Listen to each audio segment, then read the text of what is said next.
Hello friends, मैं study 91 channel से नितिन गुप्ता आप सबका बहुत बहुत स्वागत करता हूं। दोस्तों, आज हम लोग कवर करने जा रहे हैं मध्यकालीन इतिहास के बारे में, भारत के मध्यकालीन इतिहास के बारे में। और हमारा टॉपिक आज है उत्तरवर्ती मुगल शासकों के बारे में। और याद रखिएगा दोस्तों, उत्तरवर्ती मुगल शासकों के बारे में यह आपका आखिरी पार्ट आपके सामने प्रेजेंट हो रहा है। इसके बाद आपका उत्तरवर्ती मुगल शासक जो है समाप्त हो जाएगा टॉपिक हमारी। और अब हम विजिट करेंगे कहाँ पर, मराठा साम्राज्य के बारे में, जिसका आप लोग बड़े बेसब्री से इंतजार कर रहे हैं। ठीक है, तो आइए शुरू करते हैं। और यहाँ पे हमारी कहानी शुरू हुई दोस्तों मोहम्मद शाह से। क्यों? क्योंकि इसके ठीक पहले हम लोगों ने रफ़ीउद्दर्जात रफ़ीउद्दौला के बारे में पढ़ा था, और उसके भी पहले हम लोगों ने फर्रुखसियर के बारे में देखा था। और वहाँ से लगभग सारी चीज़ों को हम लोगों ने कवर कर चुके थे। और अभी जो हम लोगों को यहाँ पे पढ़ना है वो हम लोगों को क्या पढ़ना है, मोहम्मद शाह के बारे में। मोहम्मद शाह का जो टाइम पीरियड था ये 1719 से लेकर के 1748 तक था। कब से कब तक? 1719 से लेकर के 1748 तक। एक्चुअली में इसका नाम था रोशन अख्तर। क्या नाम था? रोशन अख्तर। तो ये भी नाम याद रखिए। साथ ही साथ इसको रंगीला भी कहा जाता था, रंगीला बादशाह। आपके एग्जाम में आपसे पूछा जाता है रंगीला बादशाह किसको बोला जाता था, तो मोहम्मद शाह को। इसका नाम ही इसलिए पड़ा गया था मोहम्मद शाह रंगीला। ओके, सर्दी हो गया यार, थोड़ा सा मेंटेन कर लीजिएगा।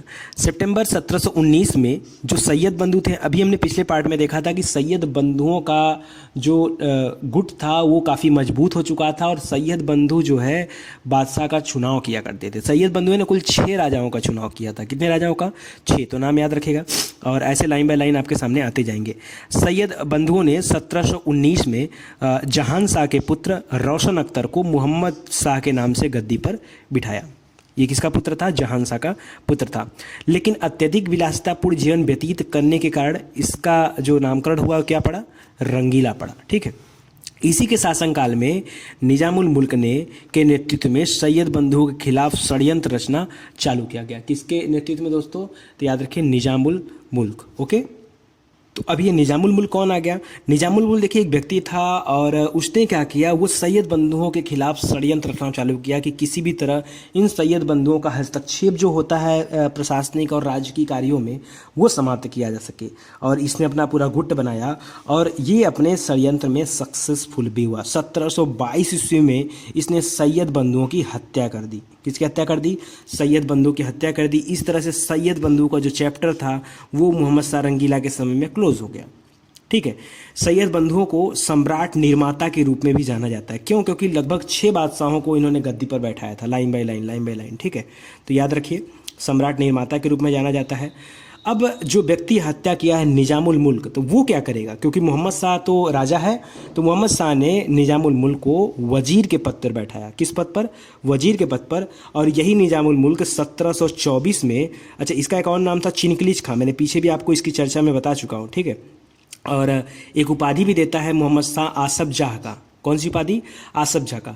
यही निजामुल मुल्क हैदराबाद राज्य की स्वतंत्र रूप से स्थापना करता है। ठीक है, हैदराबाद राज्य को एक स्वतंत्र राज्य के रूप में स्थापना करता है। ठीक है, मोहम्मद शाह के समय में दोस्तों धीरे धीरे बहुत सारे राज्य जो हैं वो स्वतंत्र होते चले जाते हैं। उन्होंने अपने स्वतंत्रता की घोषणा की, और उन राज्यों में जो नाम है, एक बार मैं आपको नाम गिना रहा हूँ। जैसे आपका हैदराबाद हो गया, हैदराबाद तो बना ही बना। बंगाल ने अपने स्वतंत्रता की घोषणा कर दिया, फर्रुखाबाद ने कर दिया, भरतपुर ने कर दिया। तो किसी भी बादशाह के शासन काल में अगर उसके जो छोटे छोटे प्रांत हैं वे अपनी स्वतंत्रता की घोषणा कर रहे हैं, तो इसका मतलब क्या है? इसका मतलब है कि जो राजा गद्दी पर बैठा है, जो राजा शासन कर रहा है, वो ठीक ढंग से प्रशासन को चला नहीं पा रहा है। ठीक है, अभी आप बता दो, जैसे अखंड भारत में कुल 29 राज्य और 7 केंद्र शासित प्रदेश हैं। अभी हाल ही में पता होगा आप लोगों को, कर्नाटक ने अपना झंडा लॉन्च किया। ठीक है, जम्मू कश्मीर में उनका अपना खुद का झंडा है। ठीक है, तो अगर ऐसे ऐसे जम्मू कश्मीर मान लीजिए अपने आपको स्वतंत्र घोषित कर दे, कर्नाटक स्वतंत्र घोषित कर दे, पश्चिम बंगाल की जो स्थिति है वो अगर अपनी स्वतंत्रता की घोषणा कर दे, तो ऐसे में क्या होगा बताइए? ऐसे में इसका मतलब है कि जो केंद्र है वो प्रभावी ढंग से काम नहीं कर पा रहा है। तभी तो जो अगल बगल के प्रांतीय राज्य अपने स्वतंत्रता की घोषणा कर रहे हैं। ठीक है, तो याद रखिए, तो ये सारे जो राज्य थे ये मोहम्मद शाह रंगीला के समय में स्वतंत्र हो गए, और रंगीला ने भी इनको अपने राज्य में बांध कर रखने के लिए कोई ठोस कदम नहीं उठाया। और औरंगजेब के समय में कोई स्वतंत्रता की घोषणा करता तो काट दिए जाते थे। किसी भी राजा में, अकबर में रहा हो, देख रहे थे अकबर में किसी ने किया, हिम्मत थी किसी कोई राज्य अपने स्वतंत्रता की घोषणा कर दे? ठीक है, तो ये चीज़ें थी। लेकिन अब ये चीज़ें, क्योंकि उत्तरवर्ती मुगल शासक में मैंने पहले ही बता दिया हूँ कि सब के सब बहुत कमज़ोर और अयोग्य शासक हैं।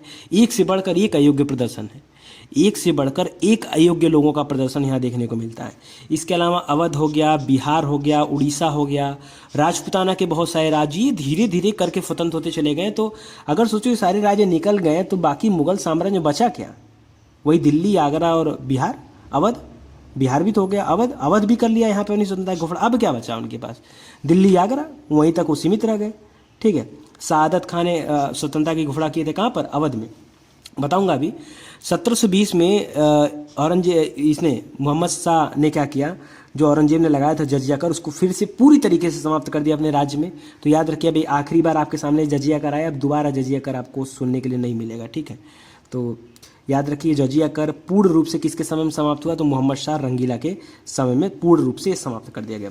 1737 में मराठा पेशवा बाजीराव प्रथम ने मराठा शक्ति के प्रदर्शन के रूप में 500 घुड़सवारों के साथ दिल्ली पर चढ़ाई कर दिया। सोच रहे हैं, अभी सोचिए, मराठा सरदार, मराठा जो पेशवा हैं बाजीराव प्रथम, वो 500 खाली ओनली 500 घुड़सवारों को लेकर दिल्ली पर चढ़ाई करने पहुंच गए। कर भी दिया चढ़ाई, लेकिन उसके बाद भी मोहम्मद शाह रंगीला उनको जवाब नहीं दिया। ठीक है, मतलब उसको कोई असर ही नहीं है, जैसे कि कंफर्म कर लिया था उसने कि नहीं हमको लड़ाई झगड़ा करना ही नहीं है। ठीक है, एकदम फुल सरेंडर, कोई असर ही नहीं। ठीक है, तो बड़ा कमजोर और अयोग्य शासक था। बंगाल में जो घोषणा किया था वो मुर्शीद कुली खां। मुर्शीद कुली खां ने मुगल साम्राज्य से इस बंगाल को अलग कर लिया। सादत खान ने अवध को अलग कर लिया। निजामुल मुल्क ने हैदराबाद बना ही दिया था। भरतपुर अलग हो ही चुका था। मथुरा को बदन सिंह ने, फर्रुखाबाद को वहाँ के जो बगस नवाब थे वो सब ने। तो इस तरह से धीरे धीरे जो क्षेत्रीय और प्रांतीय राज्य थे उन राज्यों ने मुगल साम्राज्यों से अपने संबंध धीरे धीरे तोड़ लिए। ठीक है, इस तरह से मुगलों का जो पतन है वो धीरे धीरे आपको देखने को मिला। देखिए पतन एक दिन में नहीं होता है, पतन जो है वो एक दिन में थोड़े होता, धीरे धीरे होता है। अब ये पतन की स्थिति बन रही है और संजोग खराब कि इसी समय में मोहम्मद शाह के शासनकाल में फारस के एक प्रसिद्ध शासक जिसका नाम आपने सुना होगा, नादिर शाह, इसे ईरान का नेपोलियन भी कहा जाता है। क्या बोला जाता है? ईरान का नेपोलियन। भारत का नेपोलियन किसे कहते हैं? समुद्रगुप्त को। किसको कहते हैं? समुद्रगुप्त को। तो इसको ईरान का नेपोलियन कहते हैं, नादिर शाह को। 1739 में नादिर शाह ने भारत पर हमला किया। क्या आपको लगता है मोहम्मद शाह रोकने जाएगा? अभी तक तो किसी भी लड़ाई का जवाब नहीं दिया, लेकिन मोहम्मद शाह यहाँ जाता है लड़ाई करने के लिए। लड़ाई करने के लिए कहा जाता है, मजबूरी रहती है कि अगर अब जो है अभी विदेशी लोगों से लड़ाई नहीं करेगा और मोल नहीं लेगा तो फिर क्या होगा? दिक्कत होगा उसके लिए। ठीक है, अगर मैं आपको नेपोलियन के बारे में 2-3 लाइन बताऊँ तो नेपोलियन अपनी ज़िंदगी में एक चरवाहा था, एक गडेरिया था शुरू में। ठीक है, लेकिन धीरे धीरे उसने अपनी स्थिति को मजबूत किया, एक बड़ी सेना बनाई और जब वो भारत पर आया, भारत पे आने का उसका मेन टारगेट क्या था कि भारत के धन को लेकर बड़ा आकर्षित था वो, और वो यहाँ से लूटपाट करना चाहता था। जो गजनवी और गौरी सोचा करते थे वो सोच के साथ नादिर शाह जो है ये भारत आया था और भारत आया और ये धन लूटने की इच्छा अपनी पूरी की। अब कैसे धन लूटने की इच्छा पूरी की मैं आपको कहानी बताने जा रहा हूँ। ठीक है, फारस के इस नादिर शाह की बात करूं तो नादिर शाह गद्दी पर बैठा था 1736 में और 3 ही साल बाद 1739 में इसने भारत पर आक्रमण कर दिया। हालांकि इस आक्रमण करने के पीछे ये कहा जाता है कि बहुत सारे मुगल दरबारी आक्रमण करने के लिए आमंत्रित किए थे नादिर शाह को। क्यों? क्योंकि दिल्ली का जो माहौल तो बड़ा ख़राब हो चुका था। दिन भर लड़कियां नाच रही, नर्तकियां नाच रही हैं और जो राजा है वो शबाब में डूबा है। ठीक है, दिन भर चेस चल रहा है, दिन भर जो है दारू शराब चल रहा है, यही चल रहा है। मतलब जो स्थिति थी वो बड़ी दयनीय स्थिति चल रही थी। तो बहुत सारे लोगों को पसंद नहीं था, इसलिए बहुत सारे लोगों ने नादिर शाह को आमंत्रित किया था कि वो आए और भारत पर क्या करे? हमला करे। इस तरह की कहानी सुनने के लिए मिलती है। फिलहाल जो कुछ भी रहा हो, तो नादिर शाह ने भाई जब उसको मिला मौका तो 36 में गद्दी पर बैठा और 39 में भारत पे आ गया, तो प्रकट थोड़े हो गया, चला होगा ना, फारस से चला होगा ना। देखिए 1738 में ये सबसे पहले गजनी नगर में प्रवेश किया और 38 में ही धीरे धीरे गजनी को जीता और जीत करके 38 में ही जून माह में ये काबुल पर अधिकार कर लेता, काबुल को जीत जाता। उस समय काबुल जो है मुगल शासक नासिर खां के अधीन में रहता है, जो कि मुगल का एक सूबेदार रहता है नासिर खां। ठीक है, नासिर खां लड़ पाएंगे नादिर शाह से? ठीक है, तो नासिर खां क्या करता है? तुरंत मार सरेंडर कर देता है और तुरंत ही वहाँ से हट जाता है। तो इस तरीके से नादिर शाह जो है वो काबुल को भी ले लेता है अपने अंडर में, गजनी को भी ले लेता है, आगे बढ़ता है तो पेशावर पड़ता है उसको भी ले लेता है। और फिर सीधे सिंध को पार करके सीधे लाहौर में आ जाता है एंटर करने। लाहौर में भी मुगल सूबेदार रहते हैं, लाहौर वाले सूबेदार से लड़ाई होती है लेकिन हार जाता है, लाहौर भी हार गया।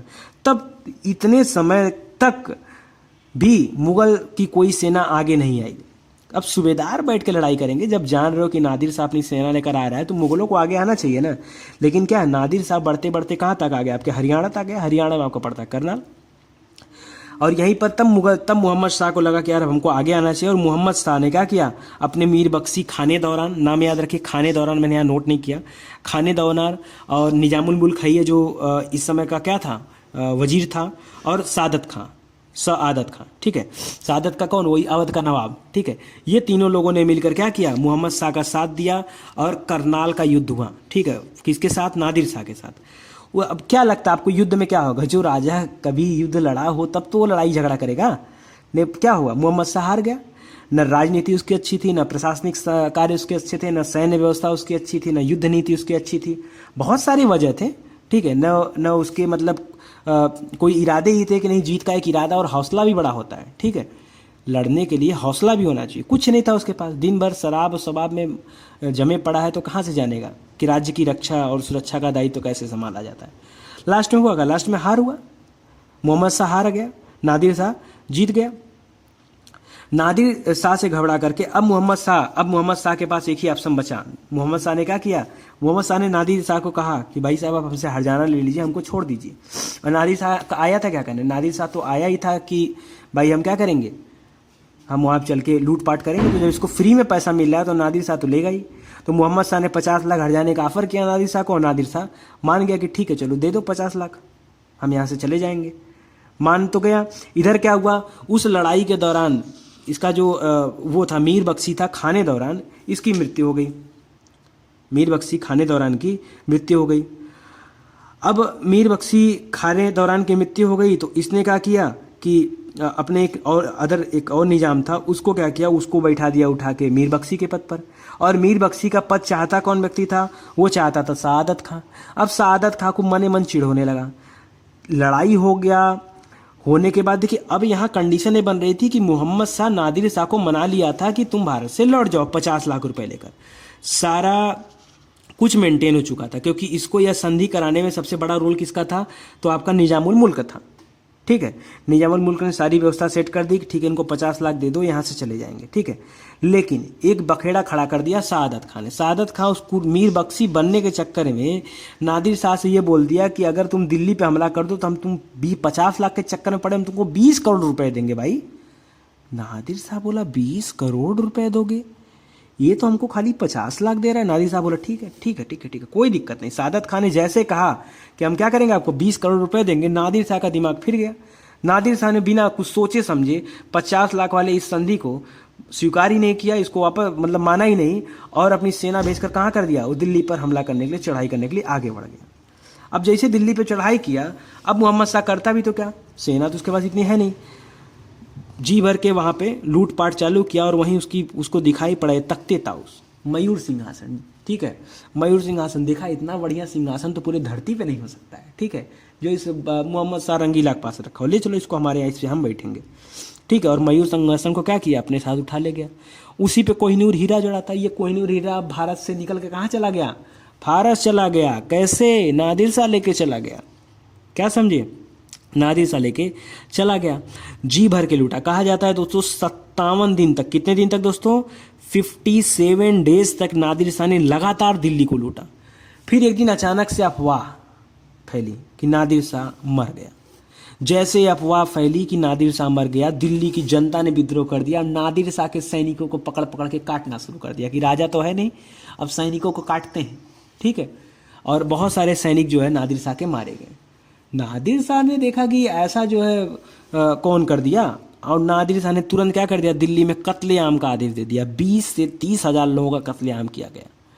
बहुत सारे राइटर लिखते हैं कि दिल्ली के गलियों में, सड़कों पर सिर्फ लाशें ही लाशें दिखी करती थी, ठीक है।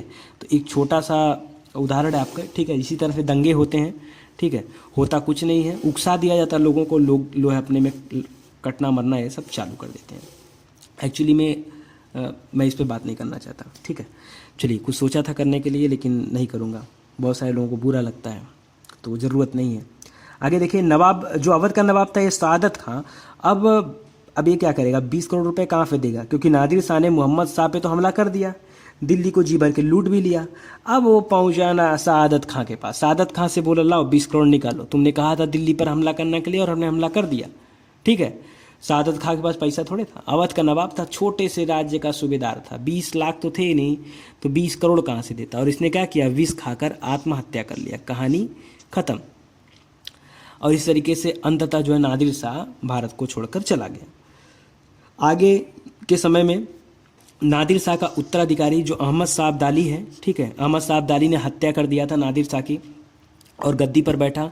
1748 में फिर भारत पे हमला करेगा, कितने में, 1748, मात्र 10 साल पर, ठीक है, फिर भारत पर हमला करेगा। इसको दुर्रे दुर्रानी कहा जाता था, यानी युग का मोती कहा जाता था, दुर्रे दुर्रानी या युग का मोती, ठीक है।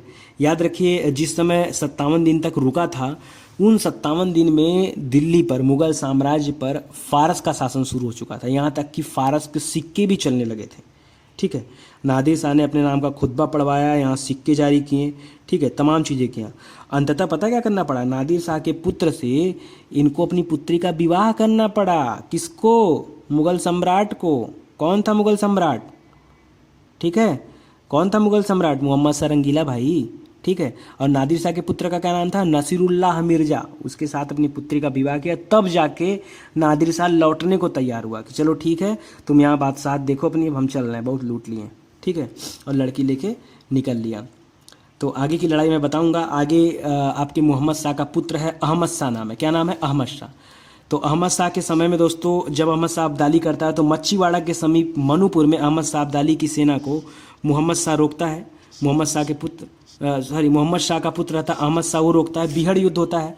तो पहली लड़ाई में अहमद शाह अब्दाली हार जाता है और कौन जीत जाता है, अहमद शाह जीत जाता है, ठीक है। तो याद रखिए, चलिए कहानी शुरू करते हैं अहमद शाह के बारे में बताने। 1748 से लेकर 54 तक जो है अहमद शाह का शासन था और यह मोहम्मद शाह ने एक नर्तकी से प्यार कर लिया था और विवाह भी कर लिया था, उसी से पुत्र पैदा हुआ था अहमद शाह। और इसके समय में अर्थव्यवस्था इतनी टूट गई कि पूरे राज्य को चलाना एकदम मुश्किल हो गया अहमद शाह के समय में। क्यों, क्योंकि मोहम्मद शाह ने कोई अर्थव्यवस्था पे कोई ध्यान फोकस नहीं किया और बहुत ही दिक्कत हुई थी। तो जब अहमद शाह राजा बना तो पता चला पूरा का पूरा राजकोष ही खाली हो गया। अहमद शाह के समय में शाही सामान को बेच करके जो सैनिक थे उनको भुगतान करना पड़ता था, जो भी शाही सामान है उसको बेचो, ठीक है। यहाँ तक कि सेना का वेतन न मिलने की वजह से सेना ही विद्रोह कर दिया करती थी, ठीक है। तो जब इस तरह का मामला सामने आ जाए, सोचिए देश की कितनी बुरी कंडीशन है। राजकीय कामकाज का जो नेतृत्व है वो राजमाता उधम बाई देखा करती थी, राजमाता उधम बाई। इनको एक उपाधि मिली थी किबला-ए आलम का, ठीक है। और पूरे का पूरा राजकीय और प्रशासनिक पूरा कार्य किसके हाथों में आ चुका था, राजमाता उधम बाई के हाथों में। हालांकि आगे देखिए, अहमद शाह ने अवध के सूबेदार सफदरजंग, ठीक है, सफदरजंग जो था उसको अपना वजीर बनाया था। और बाद में इमादुल मुल्क, ये नया व्यक्ति है, वो पीछे हम लोग जो पढ़ रहे थे वो निजामुल मुल्क था, ये इमादुल मुल्क है। इमादुल मुल्क ने इस सफदरजंग की हत्या कर दी, हटा दिया, अपदस्थ कर दिया और इसकी जगह जो है मराठों के सहयोग से अहमद शाह को भी अपदस्थ करके, अंधा करके गद्दी से उतार दिया और जेल में डाल दिया। आगे चल के जहांदार शाह के पुत्र अजीजुद्दीन, क्या नाम है, अजीजुद्दीन को आलमगीर द्वितीय के नाम से गद्दी पर बैठाया गया। किसने किया ये काम, इमादुल मुल्क ने, ठीक है। आलमगीर द्वितीय गद्दी पर बैठा, 1754 से लेकर 58 तक गद्दी पे था। इसी के समय में प्रसिद्ध प्लासी का युद्ध हुआ है, कौन सा, 1757 का प्लासी का युद्ध, ठीक है। किसके किसके बीच, तो सिराजुद्दौला और क्लाइव के बीच में हुआ है। तो काफ़ी निर्णायक युद्ध था। ये किसके समय हुआ था, आलमगीर द्वितीय के समय में। कुछ समय पश्चात जिस इमादुल मुल्क ने इसे बादशाह बनाया था उसी ने इसकी हत्या करवा दी। और अहमद शाह अब्दाली क्यों हत्या कराई, क्योंकि देखो अहमद शाह अब्दाली कई बार, कहा जाता है कि अहमद शाह अब्दाली ने कुल 7 बार भारत पे हमला किया था। 7वीं बार इनकी लड़ाई सिखों के साथ हुई थी, लेकिन सिखों ने इनको धूल चटा दिया, दोबारा ये कभी भारत में आए नहीं। तो कहानी बताऊंगा जब मराठों के पास जाऊंगा तो वहाँ बताऊंगा जो पानीपत का युद्ध हुआ था तो उसके बारे में, ठीक है। तो अभी जो टॉपिक वही देखते हैं। कई बार युद्ध हुआ और ये युद्ध का कोई जवाब नहीं देता था आलमगीर। इन सब बातों से इमादुल मुल्क बड़ा परेशान रहता था कि मैंने किसको राजा बना दिया यार, ये सब जो कठपुतली राजा कुछ करते ही नहीं। और उसी ने क्या किया, हत्या करवा दिया। और क्या किया, और एक दूसरा राजा फिर यहाँ पर आता है, शाहजहाँ तृतीय। यह आलमगीर द्वितीय का ही पुत्र था, ठीक है। अब ये राजा बन गया अगला, और इसका बचपन का नाम था अली गौहर। क्या नाम था, अली गौहर, ठीक है। शाहजहाँ के बचपन का नाम क्या था? अली गौहर। याद रखिए शाह आलम द्वितीय का, शाह आलम द्वितीय, एक सेकंड यहाँ पे देखिए एक चीज़ देखिए, देखिए यहाँ पे मैं थोड़ा सा आपको अलग ले चलता हूँ टॉपिक, बहुत ध्यान से सुनिएगा, थोड़ा सा कंफ्यूज हो जाए, क्योंकि जिस समय मैं इसको लिख रहा था ना उस समय मैं खुद थोड़ा सा कंफ्यूज हो गया था। देखो क्या कहानी थी, बहुत ध्यान से सुनिएगा, यहाँ पे थोड़ा सा ध्यान से सुनेंगे तो आप समझ लेंगे, नहीं तो फिर गड़बड़ हो जाएगा। अब गद्दी पर बैठता शाहजहाँ तृतीय, लेकिन इसके बाद, इसके पहले मैं बताना चाहता हूँ कि आलमगीर द्वितीय जिसकी मृत्यु हुई, जिसको मारा गया, जिसकी हत्या हुई, किसने कराया? इमादुल मुल्क ने। उसी आलमगढ़ द्वितीय का पुत्र था अली गौहर, ठीक है। उसने शाह आलम द्वितीय के नाम से, ठीक है, उपाधि धारण किया और अपने आप को बादशाह घोषित कर दिया। कहाँ पर? बिहार में। क्यों? क्योंकि उस समय बिहार का सूबेदार था। पिता की मृत्यु के बाद अब कौन आएगा? अगला शासक के रूप में उसी का लड़का तो आएगा, अगर है तो आलमगीर द्वितीय का ही पुत्र था शाह आलम द्वितीय। उसने स्वयं अपने आप को बिहार का जो है बादशाह घोषित कर दिया।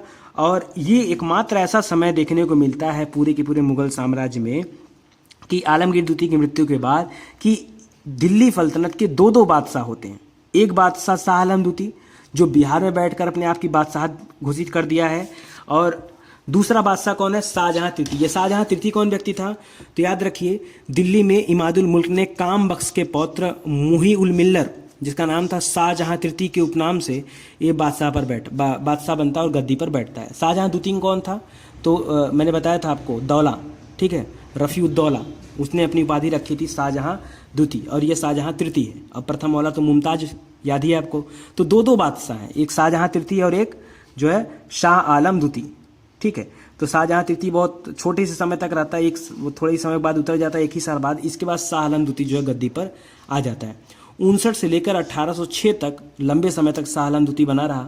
अली गौहर बचपन का नाम था, ठीक है। किसका पुत्र था? आलमगीर द्वितीय का पुत्र था, ठीक है।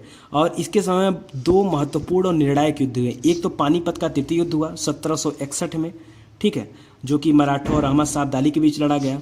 और दूसरा हुआ बक्सर का युद्ध 1764 में। ये तो सबसे महान युद्ध के रूप में देखा जाता है। इसी युद्ध में बंगाल, बिहार और उड़ीसा की दीवानी, ठीक है, इस शाह आलम द्वितीय को क्लाइव को सौंपनी पड़ी। क्यों? क्योंकि 1764 के बक्सर के युद्ध में शाह आलम जो था वो साथ दिया था किसका? मीर कासिम का, ठीक है। तो साथ देने की वजह से और ये युद्ध हार भी गया था, और हारने की वजह से इसको 1765 में इलाहाबाद की संधि करनी पड़ी थी। किसकी संधि करनी पड़ी थी? इलाहाबाद की संधि करनी पड़ी थी। और उस संधि के अनुसार 1765 से लेकर 1772 तक, जब तक रेगुलेटिंग एक्ट नहीं आ गया तब तक यह अंग्रेजों के संरक्षण में इलाहाबाद में रहा। 1772 में मराठों के संरक्षण में दिल्ली पहुंच गया, ठीक है। और 1772 से लेकर 1803 तक जो है इसको गद्दी पर बैठाया गया, ठीक है। मराठों ने खुद इस मुगल राजा को छुड़ा कर लाए अंग्रेजों के बीच से। और कौन लाया था? तो महादजी सिंधिया, ठीक है। 1788 में ही दोस्तों एक रूहेला सरदार रहता है जिसका नाम गुलाम कादिर रहता है, उसने इसको अंधा बना दिया। और 1806 में आते आते इसकी क्या हो गई? मृत्यु हो गई शाह आलम द्वितीय की, ठीक है। और जैसे ही 1803 तक शासन में बता रहा हूँ, 1806 में मृत्यु हुई। 1803 में जैसे ही गद्दी उतरता है, एक अंग्रेज सेनापति जनरल लेक नाम रहता है, वो दिल्ली पर पूरी तरीके से कंट्रोल कर लेता है। और दिल्ली की हुकूमत पूरी तरीके से किसके हाथों में आ जाती है? क्योंकि अब मराठे भी कमज़ोर हो चुके थे, उतना अच्छा कोई पेशवा नहीं था, ठीक है। और मुग़ल के पास जो सैन्य व्यवस्था थी वो एकदम ही ख़राब हो चली थी। तो जनरल लेक क्या करता है? दिल्ली पर हमला करके दिल्ली को पूरी तरीके से कंट्रोल कर लेता है। और अगला शासक जो आता है वो अकबर द्वितीय, 1806 से लेकर 37 तक। ये शाह आलम द्वितीय का पुत्र था, ठीक है। और अंग्रेजों के संरक्षण में शासक बनने वाला प्रथम मुगल बादशाह था, लेकिन एक कठपुतली शासक। इन लोगों की शासक कहाँ तक चलता था? बस लाल किला के अंदर तक ही शासक थे, लाल किला के बाहर कोई शासक का रोल इनके पास नहीं था। और इसी अकबर द्वितीय ने राजा राम मोहन राय को राजा की उपाधि दी थी, ठीक है। और इसी के काल में, अकबर द्वितीय के काल में ही मुगल सिक्कों को हमेशा के लिए बंद कर दिया गया। 1835 में मुगल सिक्के जो चला करते थे उसको पूरी तरीके से बंद कर दिया गया। और अंग्रेज़ों ने अपने सिक्के और अपने टकसाल स्थापित किए और वो सारी चीज़ें वो चालू की। बहादुर शाह द्वितीय ये आखिरी राजा, आखिरी मुगल बादशाह है, 37 से 57 तक ये अंतिम मुगल बादशाह है। जफ़र उपनाम से कविताएं लिखता था, इसलिए इसके नाम में हम लोग जफ़र जोड़ के पढ़ते हैं। बहादुर शाह जफ़र द्वितीय, ठीक है। शायरबाज था, एक अच्छा शायरबाज था, शायरी करते थे बहुत अच्छा। 1857 के विद्रोह में विद्रोहियों का साथ देने के कारण इन्हें बंदी बना लिया गया। हुमायूं के मकबरे के पास जिस समय थे वहीं से उनको बंदी बना लिया गया और अंग्रेज़ों ने इन्हें रंगून भेज दिया, निर्वासित कर दिया, ठीक है, मेरे पिया गए रंगून, याद है ना, वर्मा पड़ता है रंगून, तो याद रखिए वर्मा म्यांमार, वहाँ पड़ता है रंगून। तो रंगून में भेज दिया गया और यहीं पर रंगून में इसकी मृत्यु हो गई 1862 में। ठीक है, फिलहाल आपको एक स्पेशल नोट बता रहा हूँ कि 1 नवंबर 1858 को महारानी विक्टोरिया ने घोषणा पत्र जारी किया और उस घोषणा पत्र से फिर ऑफिशियली जो मुगलों का राज्य था वो समाप्त मान लिया गया। ठीक है, भारत से मुगलों का राज्य ऑफिशियली समाप्त मान लिया गया 1858 से। अब भारत का जो गवर्नर जनरल था वो अब भारत का वायसराय हो गया और पहले वायसराय कौन बने? Lord Canning. ठीक है, अंतिम गवर्नर जनरल कौन थे? Lord Canning. ठीक है, गवर्नर जनरल से वो व्यक्ति क्या बन गया? वायसराय बन गया। और यहीं पर मुगल साम्राज्य का अंत हो गया और हमारे टॉपिक का भी अंत हो गया। गज़ल लिखा है बहादुर शाह जफर ने, वो गज़ल मैं सुनाता हूँ। न किसी के आँख का नूर हूँ, न किसी के दिल का करार हूँ, जो किसी के काम ना आ सका मैं वो बुझता हुआ चिराग हूँ। ठीक है, तो ये उनकी गज़ल है। ठीक है, अब बात आती है यार कि मुगल साम्राज्य के पतन के कारण आखिर क्या थे। जो मुगल साम्राज्य 1526 में बाबर के द्वारा बैठाया गया था, 1526 में, वो 1857 की क्रांति के बाद समाप्त हो गया। 1858 में ऑफिशियली समाप्त हो गया। तो इतने समय तक अगर मैं बात कर दूं 1600, 1700, 1800, लगभग 300 सालों से अधिक समय तक मुगलों का जो राज्य देखने को मिला हमको, वो अचानक से अब जो पतन हो रहा है उसमें आखिर क्यों? तो ये पतन इनका शुरू होता है औरंगजेब के समय से, क्योंकि औरंगजेब की जो विभिन्न प्रकार की नीतियाँ थी, चाहे वो चित्रकला से संबंधित रही हो, चाहे वो संगीत से संबंधित रही हो, चाहे वो सैन्य व्यवस्था से संबंधित रही हो, या फिर वह सामाजिक लोगों से संबंधित रही हो। ठीक है, हर एक क्षेत्रों में औरंगजेब ने बड़ी सारी नीतियाँ लगाई। ठीक है, और वो नीतियाँ जो है कहीं न कहीं पतन का कारण बनी। औरंगजेब की कट्टरता और उसका छोटापन भी एक बड़ा वजह बनता है कि औरंगजेब बहुत कट्टर शासक था। इसके अलावा जो छोटापन था उसका, कि हर एक समाज में रहने वाले हर एक व्यक्ति, जो हर एक वर्ग के व्यक्ति हैं, उन सभी के बारे में ध्यान देना हमारा कर्तव्य है। ठीक है, किसी भी राज्य की प्रगति कब हो सकती है? जब हम हर एक वर्ग पर समान विचारधारा रखें और सबके न्याय की व्यवस्था करें। क्या समझ रहे हैं? सबके न्याय की। आज हमारे देश में यही चीज़ नहीं है। आज हमारे देश में यही चीज़ नहीं है। लोग आपस में लड़ मर रहे हैं। लोग आपस में लड़ मर रहे हैं।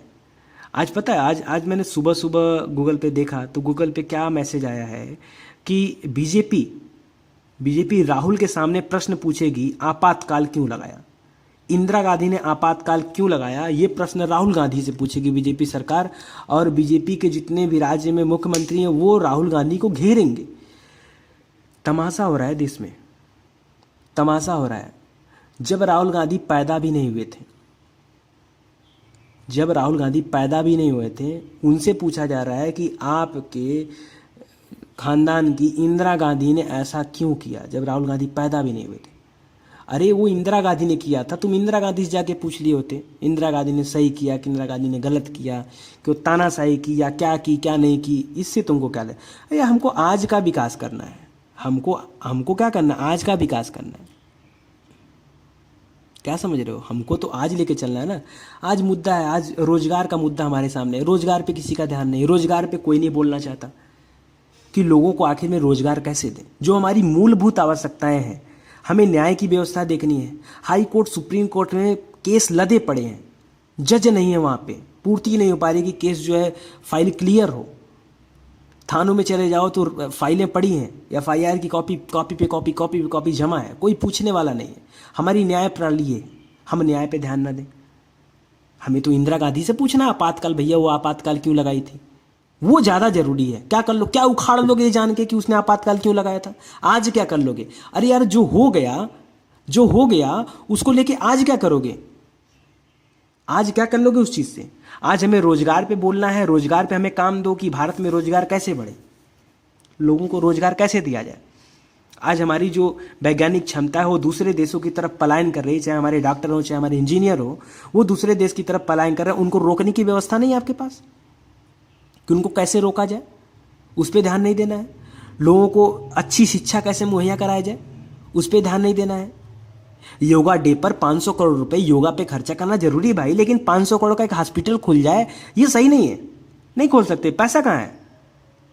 पैसा कहाँ है? योगा डे पर योगा करने के लिए पैसा है, एक स्कूल नहीं बनवा सकते।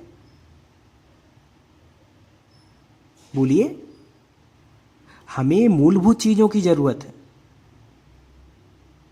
हमें सबसे पहले शिक्षा की ज़रूरत है, हमें रोजगार की ज़रूरत है, हमें न्याय की ज़रूरत है, हमें चिकित्सा की ज़रूरत है, हॉस्पिटैलिटी, हॉस्पिटल चले जाओ, पीजीआई चले जाओ, एम्स चले जाओ, देखो क्या दुर्दशा है, लोग बैठ के रोते हैं गिड़गिड़ाते। बीएचयू चले जाओ, सरकारी हॉस्पिटल में चले जाओ, लोग रोते गिड़गिड़ाते मिलेंगे, डॉक्टर अवेलेबल नहीं है ढंग से, कोई पूछने जांचने वाला नहीं है। अरे यार ये सब मजबूत करो। पीने के लिए साफ पानी नहीं है, उसको मजबूत करो। जो हमारी मूलभूत चीज़ें उसको मजबूत। सुबह सुबह पेपर में बड़ी स्टाइल में लिखा है आगरा में चलेगी अब कौन सी ट्रेन, मेट्रो ट्रेन। जिसको दिल्ली जाना है, मुंबई जाना है, उसको टिकट तो मिल नहीं रहा है। आगरा में मेट्रो चलाने की क्या जल्दी पड़ी है? कानपुर में चलेगी मेट्रो ट्रेन, क्या करोगे कानपुर में मेट्रो चला के अभी? अरे जो हमारी मूलभूत चीज़ें हैं पहले वो तो सही करो। खाने को अन्न नहीं और चलाने के लिए न राइड चाहिए है? यही तो है। इसी चीज़ से मुझे चिढ़ आती है। मुझे मोदी से चिढ़ नहीं है, मुझे न तो बीजेपी से चिढ़ है। मुझे चिढ़ है तो किन बातों से? लोग कहते हैं कि सर आप कांग्रेस को दोष क्यों नहीं दे रहे? यार मैंने अब होश संभाला है, जब मैं चीज़ों को पढ़ना शुरू किया हूँ पिछले 2-4 सालों से। मैं 50 साल का बुढ़ा नहीं हूँ, मेरी एज 27 साल है। कितना है? 27 ईयर ओल्ड।